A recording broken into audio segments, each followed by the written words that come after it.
پاکستان ایک بنیادی نظریاتی جماعت ہے اور اس کا یہی منشور اور دستور ہے کہ جو لوگوں کی خدمت کرے گا اور جو لوگوں کی خدمت میں میدان عمل میں سرگرم رہے گا وہی اس قوم کا سرسار ہوگا۔ ناظرین محترم، یہ ویڈیو آپ کے سامنے میں مکمل رکھوں گا، آپ نے ویڈیو کو آخر تک دیکھنا ہے، جس کے اندر ناظرین محترم آپ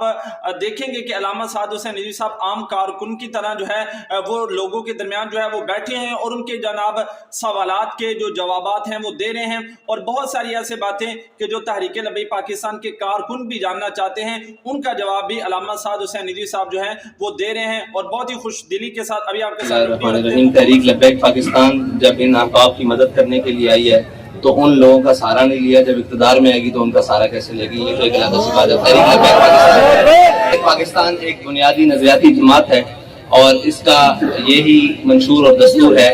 کہ جو لوگوں کی خدمت کرے گا اور جو لوگوں کی خدمت میں میدان عمل میں سرگرم رہے گا وہی اس قوم کا سرسار ہوگا۔ اور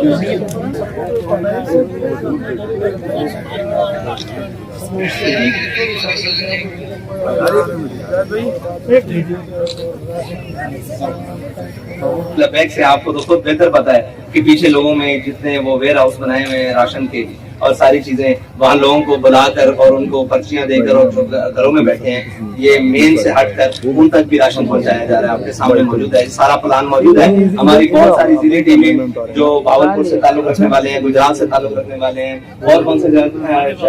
کھانے والوں سے، گجرانوالہ سے، اور جناب چکوال سے، اور ملتان سے، اور اس کے بعد شمالی پنجاب، بستی پنجاب، اکاڑا سے، یہ ساری ٹیمیں یہاں پر موجود ہیں۔ ان سب کے ساتھ ہر ایک ٹیم کے ساتھ کم از کم 100 سے زائد افراد موجود ہیں، تو وہ گھروں تک بھی جا رہے ہیں، جہاں ضرورت مند ہے پانی سے گزر کر جا رہے ہیں۔ آپ کے سامنے، آپ تو خود اس میں شامل ہیں۔